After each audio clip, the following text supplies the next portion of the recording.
Hallelujah. आज का पवित्र वचन पढ़ेंगे यहोशू की पुस्तक 22 अध्याय से। पूर्व में बसे गोत्रों को घर वापस जाने की अनुमति। उस समय यहोशू ने रूबेनियों, गादियों और मनश्शे के आधे गोत्रियों को बुलवाकर कहा, जो जो आज्ञा यहोवा के दास मूसा ने तुम्हें दी थी वे सब तुमने मानी है, और जो जो आज्ञा मैंने तुम्हें दी है उन सबों को भी तुमने माना है।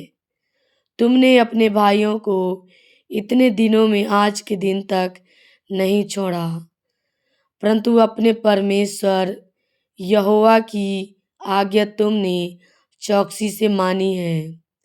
और अब तुम्हारे परमेश्वर यहोवा ने तुम्हारे भाइयों को अपने वचन के अनुसार विश्राम दिया है। इसलिए अब तुम लौटकर अपने अपने डेरों को और अपनी निज भूमि में, जिसे यहोवा के दास मूसा ने यरदन पार तुम्हें दिया है, चले जाओ। केवल इस बात की पूरी चौकसी करना कि जो जो आज्ञा और व्यवस्था यहोवा के दास मूसा ने तुमको दी है उसको मानकर अपने परमेश्वर यहोवा से प्रेम रखो, उसके सारे मार्गों पर चलो, उसकी आज्ञाएं मानो, उसकी भक्ति में लवलीन रहो और अपने सारे मन और सारे प्राण से उसकी सेवा करो। तब यहोशू ने उन्हें आशीर्वाद देकर विदा किया और वे अपने अपने डेरे को चले गए। मनश्शे के आधे गोत्रियों को मूसा ने बसान में भाग दिया था, परंतु दूसरे आधे गोत्र को यहोशू ने उनके भाइयों के बीच यरदन के पश्चिम की ओर भाग दिया।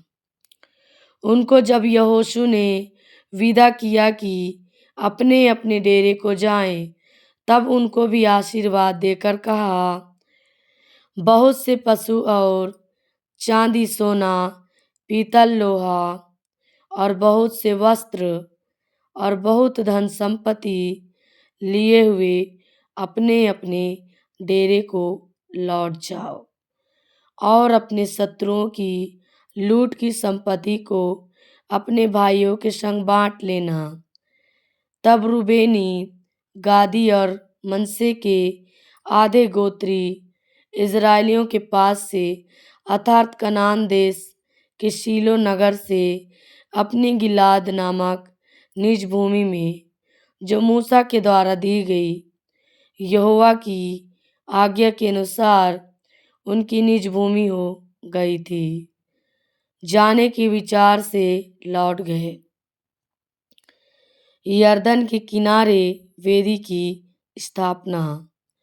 जब रूबेनी, गादी और मनश्शे के आधे गोत्री यरदन की उस तराई में पहुँचे जो कनान देश में है, तब उन्होंने वहाँ देखने योग्य एक बड़ी वेदी बनाई और इसका समाचार इज़राइलियों के सुनने में आया कि रूबेनियों, गादियों और मनश्शे के आधे गोत्रियों ने कनान देश के सामने यरदन की तराई में अर्थात उसके उस पार जो इज़राइलियों का है एक वेदी बनाई है।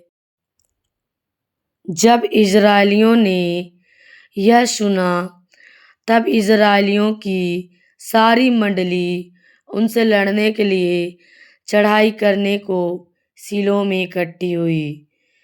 तब इज़राइलियों ने रूबेनियों, गादियों और मनश्शे के आधे गोत्रियों के पास गिलाद देश में एलीआजर याजक के पुत्र फिनहास को और उसके संग 10 प्रधानों को अर्थात इज़राइल के एक एक गोत्र में से पूर्वजों के घरानों के एक एक प्रधान को भेजा, और वे इज़राइल के हजारों में अपने अपने पूर्वजों के घरानों के मुख्य पुरुष थे। वे गिलाद देश में रूबेनियों, गादियों और मनश्शे के आधे गोत्रियों के पास जाकर कहने लगे, यहोवा की सारी मंडली यह कहती है, तुमने इज़राइल के परमेश्वर यहोवा का यह कैसा विश्वासघात किया। आज जो तुमने एक वेदी बना ली है, इसमें तुमने उसके पीछे चलना छोड़कर उसके विरुद्ध आज बलवा किया है। सुनो, पोर के विषय का अधर्म हमारे लिए कुछ कम था, यद्यपि यहोवा की मंडली को भारी दंड मिला, तो भी आज के दिन तक हम उस अधर्म से शुद्ध नहीं हुए। क्या वह तुम्हारी दृष्टि में एक छोटी बात है कि आज तुम यहोवा को त्याग कर उसके पीछे चलना छोड़ देते हो। आज तुम यहोवा से फिर जाते हो और कल वह इज़राइल की सारी मंडली से क्रोधित होगा। परंतु यदि तुम्हारी निज भूमि अशुद्ध हो तो पार आकर यहोवा की निज भूमि में, जहाँ यहोवा का निवास रहता है, हम लोगों के बीच में अपनी अपनी निज भूमि कर लो। परंतु हमारे परमेश्वर यहोवा की वेदी को छोड़ और कोई वेदी बनाकर ना तो यहोवा से बलवा करो और ना हमसे। देखो, जब जेराह के पुत्र अकान ने अर्पण की हुई वस्तु के विषय में विश्वासघात किया, तब क्या यहोवा का कोप इज़राइल की पूरी मंडली पर ना भड़का और उस पुरुष के अधर्म का प्राणदंड अकेले उसी को नहीं मिला। तब रूबेनियों, गादियों और मनश्शे के आधे गोत्रियों ने इज़राइल के हजारों के मुख्य पुरुषों को यह उत्तर दिया, यहोवा जो ईश्वरों का परमेश्वर है, ईश्वरों का परमेश्वर यहोवा इसको जानता है और इज़राइली भी इसे जान लेंगे कि यदि यहोवा से फिर के या उसका विश्वासघात करके हमने यह काम किया हो, तो तू आज हमको जीवित ना छोड़। यदि आज के दिन हमने वेदी को इसलिए बनाया हो कि यहोवा के पीछे चलना छोड़ दें, या इसलिए कि उस पर होम बलि, अन्न बलि या मेल बलि चढ़ाए, तो यहोवा आप इसका हिसाब लें। परंतु हमने इसी विचार और मनसा से यह किया है कि कहीं भविष्य में तुम्हारी संतान हमारी संतान से यह ना कहने लगे, तुमको इज़राइल के परमेश्वर यहोवा से क्या काम। क्योंकि हे रूबेनियों, हे गादियों, यहोवा ने जो हमारे और तुम्हारे बीच में यरदन को सीमा ठहरा दिया है, इसलिए यहोवा में तुम्हारा कोई भाग नहीं है। ऐसा कहकर तुम्हारी संतान हमारी संतान में से यहोवा का भय छुड़ा देगी। इसलिए हमने कहा, आओ हम अपने लिए एक वेदी बना लें, वह होम बलि या मेल बलि के लिए नहीं, परंतु इसलिए कि हमारे और हमारे बाद हमारे और तुम्हारे वंश के बीच में साक्षी का काम दे, इसलिए कि हम होम बलि, मेल बलि और बलिदान चढ़ाकर यहोवा के सम्मुख उसकी उपासना करें, और भविष्य में तुम्हारी संतान हमारी संतान से यह ना कहने पाए कि यहोवा में तुम्हारा कोई भाग नहीं। इसलिए हमने कहा, जब वे लोग भविष्य में हमसे या हमारे वंशियों कहने लगे, तब हम उनसे कहेंगे कि यहोवा की वेदी के नमूने पर बनी हुई इस वेदी को देखो, जिसे हमारे पुरखाओं ने होम बलि या मेल बलि के लिए नहीं बनाया, परंतु इसलिए बनाया था कि हमारे और तुम्हारे बीच में साक्षी का काम दे। यह हमसे दूर रहे कि यहोवा से फिरकर आज उसके पीछे चलना छोड़ दे और अपने परमेश्वर यहोवा की उस वेदी को छोड़कर जो उसके निवास के सामने है, होम बलि और अन्न बलि या मेल बलि के लिए दूसरी वेदी बनाए।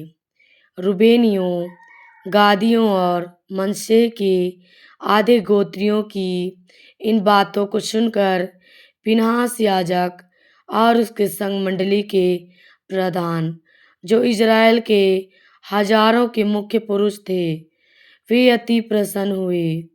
और एलीआजर याजक के पुत्र फिनहास ने रूबेनियों, गादियों और मनश्शेइयों से कहा, तुमने जो यहोवा का ऐसा विश्वासघात नहीं किया, इससे आज हमने यह जान लिया कि यहोवा हमारे बीच में है और तुम लोगों ने इज़राइलियों को यहोवा के हाथ से बचाया है। तब एलीआजर याजक का पुत्र फिनहास प्रधानों समेत रूबेनियों और गादियों के पास से गिलाद होते हुए कनान देश में इज़राइलियों के पास लौट गया और यह वृत्तांत उनको कह सुनाया। तब इज़राइली प्रसन्न हुए और परमेश्वर को धन्य कहा और रूबेनियों और गादियों से लड़ने और उनके रहने का देश उजाड़ने के लिए चढ़ाई करने की चर्चा फिर ना की। और रूबेनियों और गादियों ने यह कहकर यह वेदी हमारे और उनके मध्य में इस बात की साक्षी ठहरी है कि यहोवा ही परमेश्वर है, उस वेदी का नाम एद रखा। यहोशू का उपदेश।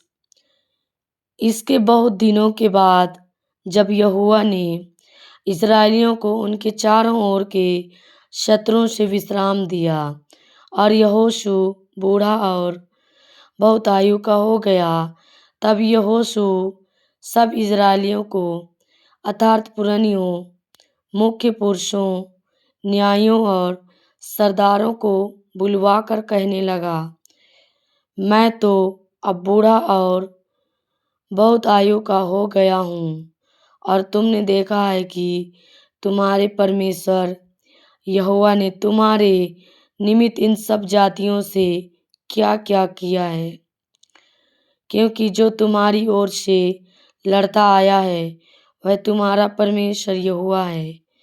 देखो, मैंने इन बची हुई जातियों को चिट्ठी डाल डाल कर तुम्हारे गोत्रों का भाग कर दिया है और यरदन से लेकर सूर्यास्त की ओर के बड़े समुद्र तक रहने वाली उन सब जातियों को भी ऐसा ही दिया है जिनको मैंने काट डाला है। और तुम्हारा परमेश्वर यहोवा उनको तुम्हारे सामने से उनके देश से निकाल देगा और तुम अपने परमेश्वर यहोवा के वचन के अनुसार उनके देश के अधिकारी हो जाओगे। इसलिए बहुत ही आह्वान कर जो कुछ मूसा की व्यवस्था की पुस्तक में लिखा है उसके पूरा करने में चौकसी करना, उससे ना तो दाहिने मुड़ना और ना बाएं। ये जो जातियाँ तुम्हारे बीच रह गई हैं, इनके बीच ना जाना और ना इनके देवताओं के नामों की चर्चा करना और ना उनकी शपथ खिलाना और ना उनकी उपासना करना और ना उनको दंडवत करना, परंतु जैसे आज के दिन तक तुम अपने परमेश्वर यहोवा की भक्ति में लवलीन रहते हो, वैसे ही रहा करना। यहोवा ने तुम्हारे सामने से बड़ी बड़ी और बलवंत जातियाँ निकाली है और तुम्हारे सामने आज के दिन तक कोई ठहर नहीं सका। तुम में से एक मनुष्य 1000 मनुष्यों को भगाएगा, क्योंकि तुम्हारा परमेश्वर यहोवा अपने वचन के अनुसार तुम्हारी ओर से लड़ता है। इसलिए अपने परमेश्वर यहोवा से प्रेम रखने की पूरी चौकसी करना, क्योंकि यदि तुम किसी रीति यहोवा से फिरकर इन जातियों के बाकी लोगों से मिलने लगो जो तुम्हारे बीच बचे हुए रहते हैं, और इनसे ब्याह शादी करके इनके साथ समधियाना रिश्ता जोड़ो, तो निश्चय जान लो कि आगे को तुम्हारा परमेश्वर यहोवा इन जातियों को तुम्हारे सामने से नहीं निकालेगा, और ये तुम्हारे लिए जाल और फंदे और तुम्हारे पांजरों के लिए कोड़े और तुम्हारी आंखों में कांटे ठहरेंगी। और अंत में तुम इस अच्छी भूमि पर से जो तुम्हारे परमेश्वर यहोवा ने तुम्हें दी है नष्ट हो जाओगे। सुनो, मैं तो अब सब संसारियों की गति पर जाने वाला हूँ, और तुम सब अपने अपने हृदय और मन में जानते हो कि जितनी भलाई की बातें हमारे परमेश्वर यहोवा ने हमारे विषय में कही, उनमें से एक भी बिना पूरी हुए नहीं रही। वे सब की सब तुम पर घट गई हैं। उनमें से एक भी बिना पूरी हुए नहीं रही। तो जैसे तुम्हारे परमेश्वर यहोवा की कही हुई सब भलाई की बातें तुम पर घटी हैं, वैसे ही यहोवा विपत्ति की सब बातें भी तुम पर लाएगा, और तुमको इस अच्छी भूमि के ऊपर से जिसे तुम्हारे परमेश्वर यहोवा ने तुम्हें दिया है नष्ट कर डालेगा। जब तुम उस वाचा का जिसे तुम्हारे परमेश्वर यहोवा ने तुमको आज्ञा देकर अपने साथ बंधाया है उल्लंघन करके पराए देवताओं की उपासना और उनको दंडवत करने लगो, तब यहोवा का कोप तुम पर भड़केगा, और तुम इस अच्छे देश में से जिसे उसने तुमको दिया है शीघ्र नष्ट हो जाओगे। साकेम में यहोशू का अंतिम आदेश। फिर यहोशू ने इज़राइल के सब गोत्रों को साकेम में इकट्ठा किया, और इज़राइल के वृद्ध लोगों और मुख्य पुरुषों और न्यायियों और सरदारों को बुलवाया, और वे परमेश्वर के सामने उपस्थित हुए। तब यहोशू ने उन सब लोगों से कहा, इज़राइल का परमेश्वर यहोवा इस प्रकार कहता है, प्राचीन काल में अब्राहम और नाहोर का पिता तेरह आदि तुम्हारे पुरखा परात महानंद के उस पार रहते हुए दूसरे देवताओं की उपासना करते थे, और मैंने तुम्हारे मूल पुरुष अब्राहम को महानंद के उस पार से ले आकर कनान देश के सब स्थानों में फिराया और उसका वंश बढ़ाया और उसे इसहाक को दिया। फिर मैंने इसहाक को याकूब और एसाव दिया, और एसाव को मैंने सेईर नामक पहाड़ी देश दिया कि वह उसका अधिकारी हो, परंतु याकूब बेटों पोतों समेत मिस्र को गया। फिर मैंने मूसा और हारून को भेजकर उन सब कामों के द्वारा जो मैंने मिस्र में किए उस देश को और उसके बाद तुमको निकाल लाया, और मैं तुम्हारे पुरखाओं को मिस्र में से निकाल लाया। और तुम समुद्र के पास पहुँचे, और मिस्रियों ने रथ और सवारों को संग लेकर लाल समुद्र तक तुम्हारा पीछा किया, और जब तुमने यहोवा की दुहाई दी तब उसने तुम्हारे और मिस्रियों के बीच में अंधियारा कर दिया, और उन पर समुद्र को बहाकर उनको डुबा दिया। और जो कुछ मैंने मिस्र में किया उसे तुम लोगों ने अपनी आंखों से देखा। फिर तुम बहुत दिन तक जंगल में रहे। तब मैं तुमको उन एमोरियों के देश में ले आया जो यरदन के उस पार बसे थे, और वे तुमसे लड़े, और मैंने उन्हें तुम्हारे वश में कर दिया और तुम उनके देश के अधिकारी हो गए। और मैंने उनका तुम्हारे सामने से सत्यानाश कर डाला। फिर मोआब के राजा शिपोर का पुत्र बालाक उठकर इज़राइल से लड़ा और तुम्हें शाप देने के लिए बोर के पुत्र बिलाम को बुलवा भेजा, परंतु मैंने बिलाम की नहीं सुनी। वह तुमको आशीष ही आशीष देता गया। इस प्रकार मैंने तुमको उसके हाथ से बचाया।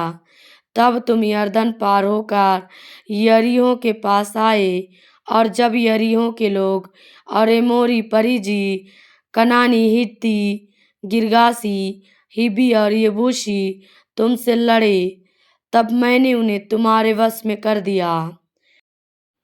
और मैंने तुम्हारे आगे बर्रों को भेजा, और उन्होंने एमोरियों के दोनों राजाओं को तुम्हारे सामने से भगा दिया। देखो, यह तुम्हारी तलवार या धनुष का काम नहीं हुआ।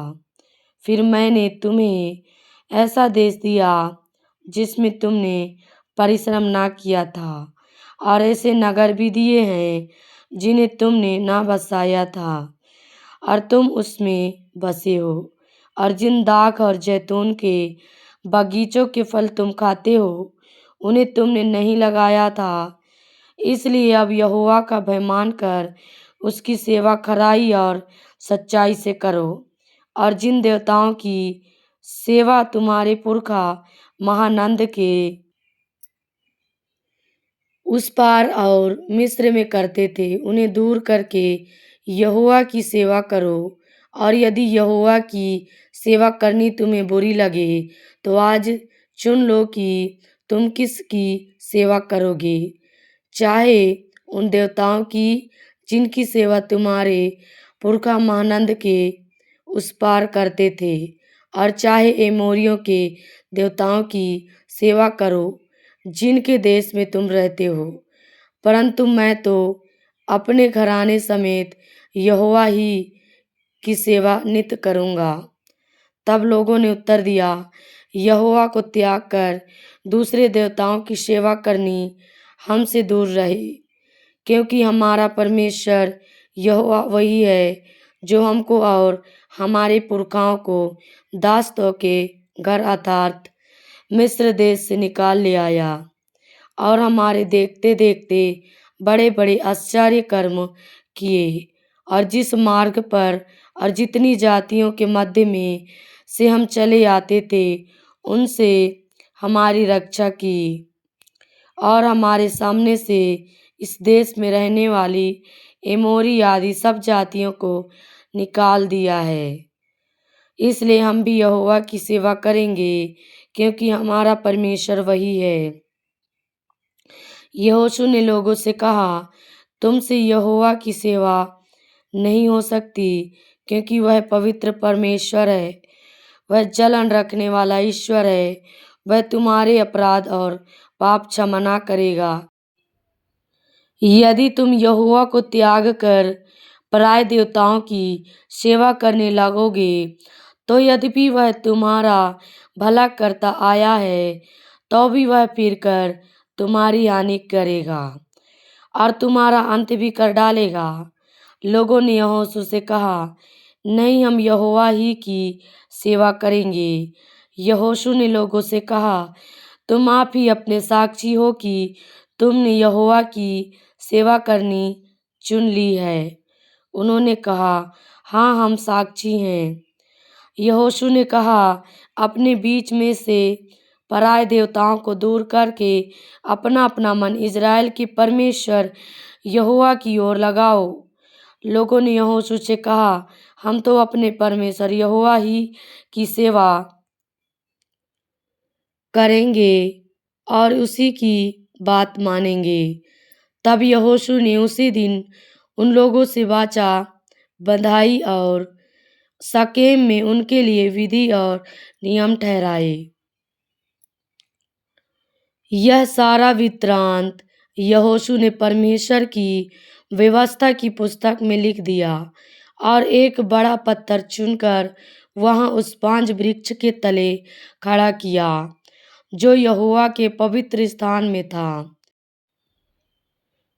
तब यहोशू ने सब लोगों से कहा, सुनो, यह पत्थर हम लोगों का साक्षी रहेगा, क्योंकि जितने वचन यहोवा ने हमसे कहे हैं उन्हें इसने सुना है, इसलिए यह तुम्हारा साक्षी रहेगा।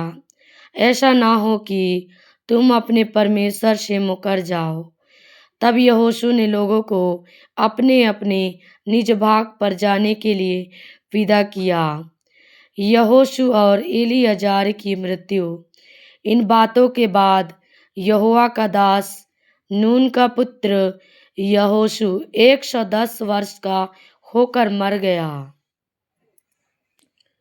और उसको तिमनत सेराह में, जो एप्रैम के पहाड़ी देश में गास नामक पहाड़ के उत्तर में है, उसी के भाग में मिट्टी दी गई।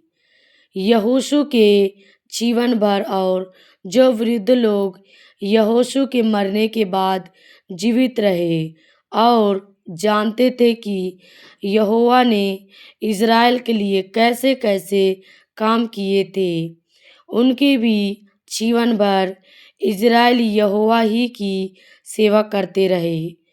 फिर यूसुफ की हड्डियां जिन्हें इज़राइली मिस्र से ले आए थे, वे शकेम की भूमि के उस भाग में गाड़ी गईं जिसे याकूब ने शकेम के पिता हमोर के पुत्रों से 100 चांदी के सिक्कों में मोल लिया था। इसलिए वह यूसुफ की संतान का निज भाग हो गया। हारून का पुत्र एलीआजर भी मर गया और उसको एप्रैम के पहाड़ी देश में उस पहाड़ी पर मिट्टी दी गई, जो उसके पुत्र पिनहास के नाम पर गिबत पिनहास कहलाती है, और उसको दे दी गई थी। हालेलुया, परमेश्वर की स्तुति हो। परमेश्वर पिता इन वचनों द्वारा आप सभी को आशीष दे। सभी को जय मसीह की।